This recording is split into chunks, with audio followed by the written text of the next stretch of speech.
Hey, my name is Daniel, and I'm the head roaster and coffee developer here at Rapids End Coffee Roastery. So a couple friends of mine were really nerding out and getting into like specialty coffee, and we started roasting coffee on the road. I was in a band, we were touring, and we had a little mini popcorn roaster, and we were just kind of roasting on the side. Okay, that's really boring. We'll start over. Really, that is how it started. Cup of coffee, let's go to a restaurant. Honestly, I started roasting coffee on something just like this. You may know it as a popcorn toaster, roaster, popper. This actually does a really good job of roasting coffee. To this day, I think you could do it as well. Cup of coffee, let's go to a restaurant. So that's how I actually started roasting coffee, but then I bought a little sample roaster and I was out in the shed and I was in the garage and I was like, I want to get a real roaster now. So here we are, and this was the next iteration of roasting coffee with the Gießen right behind me. I see you, can't you see what you're doing to me? The way you got me, baby, it's like I can't even breathe. You're all that I need. So when we started Rapids End, not a lot of people in the area were doing later roasts or kind of highlighting what they say is like the character of the coffee and where it's grown. So really, that's what I wanted to dive into. And other people are doing it and actually fell in love with all the other amazing roasters out there that already are doing that, but nobody was doing it right here in Peterborough. And I thought, well, here's an opportunity to kind of show people what coffee can taste like. Quite diverse. When roasted, there's over 1,000 kind of chemical compounds that have been identified. It's just really interesting to me how different coffee can taste. And we're trying to kind of just open up people's palates and their minds to what coffee can be. Yeah, maybe let's fall in love. Yeah, maybe let's fall in love.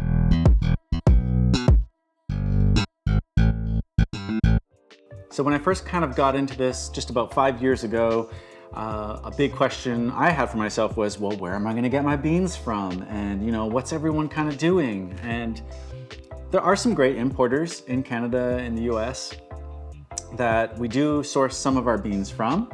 But what I found more interesting was diversifying and working with farmers or people that knew the farmers directly. So for example, Matthias lives here in the Greater Toronto area, but his family had a farm back in El Salvador. So that was kind of cool to have a direct connection there.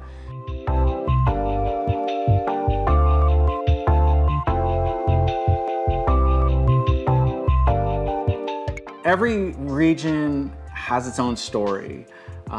So really, like, we have many sources. I'm really excited to be working with JA Coffee, who bring in coffee from Haiti for us, and that's near and dear to us because we've been there and we love the people of Haiti. So every coffee has a story and we just want to share them all.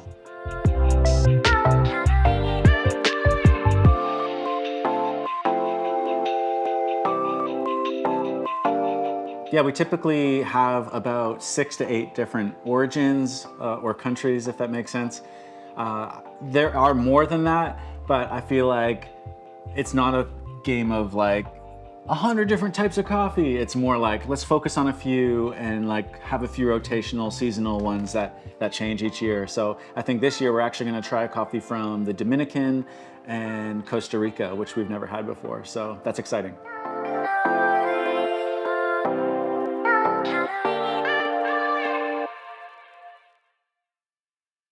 All right, when we talk about the process of roasting coffee, it's really like has a lot to do with chemical changes within a bean or a seed of a coffee cherry, and then heat transference. And so basically when I got into it, Scott Rao put out this book a couple years ago, The Coffee Roaster's Companion. And if you're really, really interested in coffee roasting stuff, this book is amazing. It talks about physical changes. It talks about roasting styles, machines, design, heat transfer, cooling, roast curves, pretty nerdy stuff. But basically, you're taking a raw green bean and you're entering a bunch of like energy, which is heat, and you're roasting it.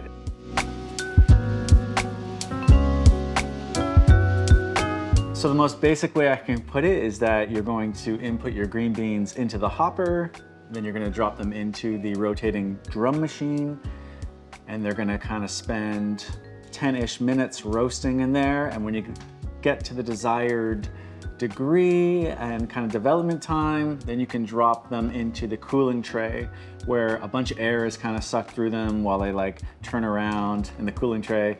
And then you're gonna drop them out of there into a bucket, and you're gonna pour them through a destoner just to make sure there's no kind of little bits of stone or gravel, or I guess I've heard before that even bullet casings, just random stuff shows up that they don't always catch at the mill back in the country of origin. You can control basically how much heat you're applying, the speed of the drum if you want to mess with that at all, and then as well as airflow. You can increase the pressure in the drum. So you basically have your senses, and you also have the help of the software with probes that kind of give you temperatures and readings. It's pretty crazy. It's mind-blowing how precise you can get with it, but it's really good for repeatability and for fine-tuning kind of your recipes.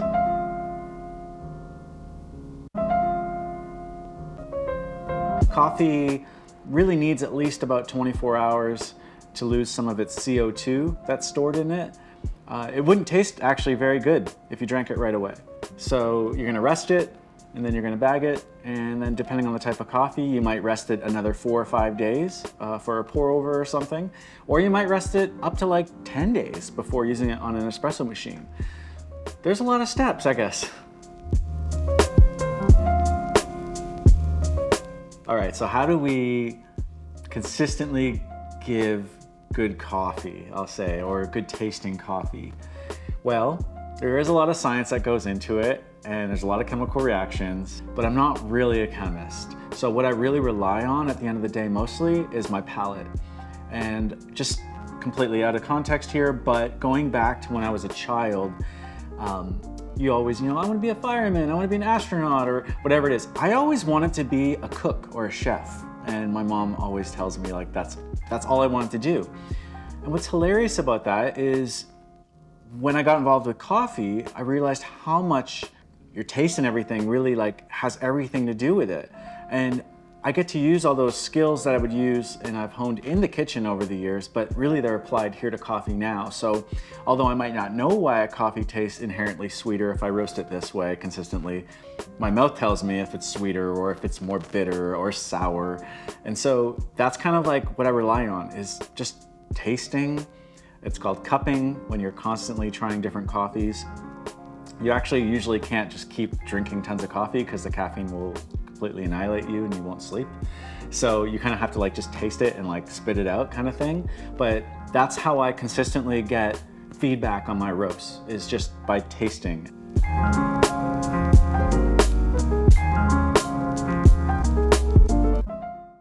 All right, I'm gonna highlight 3 of our coffees today that I'm pretty proud of.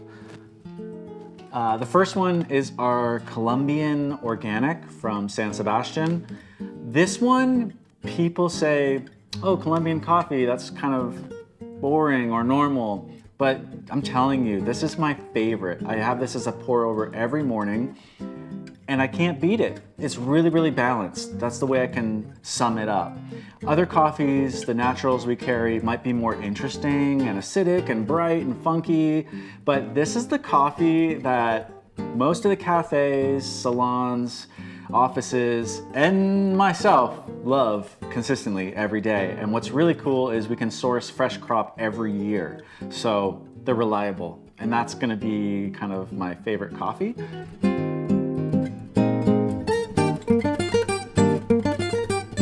Next one we're going to talk about is this one, the Haitian Savant Zombie.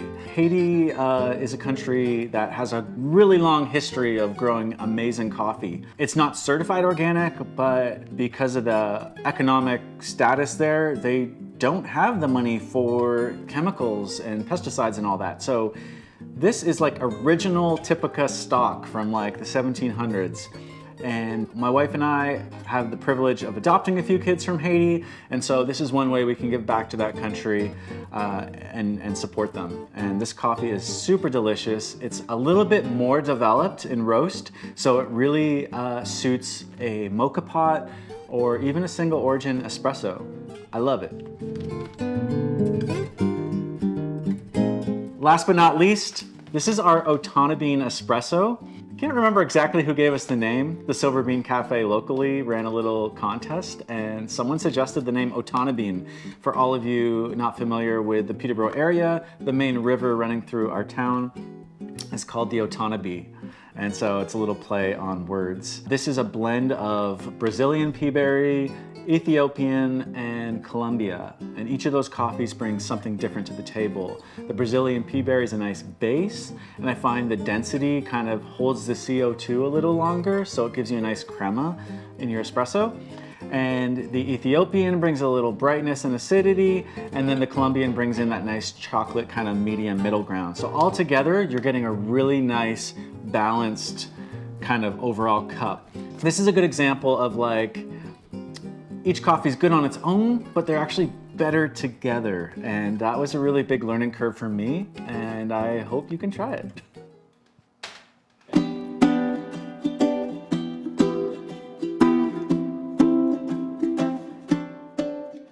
So when I first got into this, I was really interested in roasting coffee and kind of understanding how different coffee could taste, you know, different origins, different roasts, different ways of preparing it.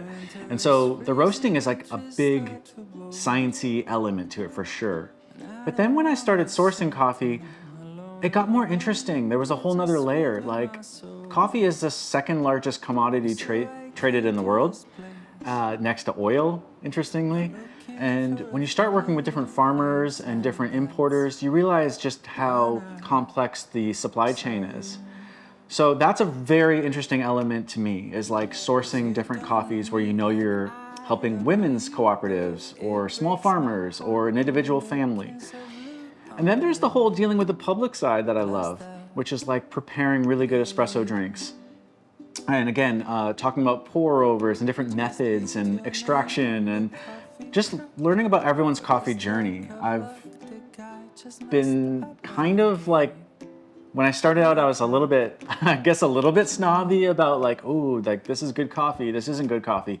But now I'm like just realizing everyone has their own palate and their own journey, and we're all kind of enjoying coffee together. And that's what I love about coffee, is the way it brings people together.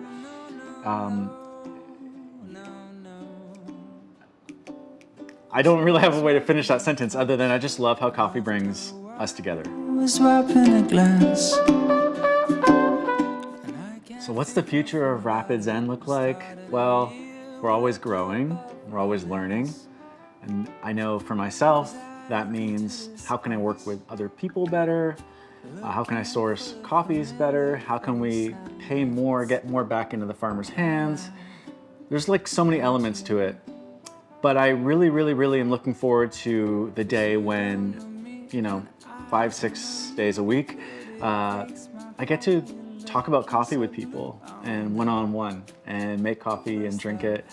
Right now we've been kind of more focused on the manufacturing side, but I think if we could potentially move to another location where we can get more involved in the community and have more of a central hub, that would kind of be a big dream of mine.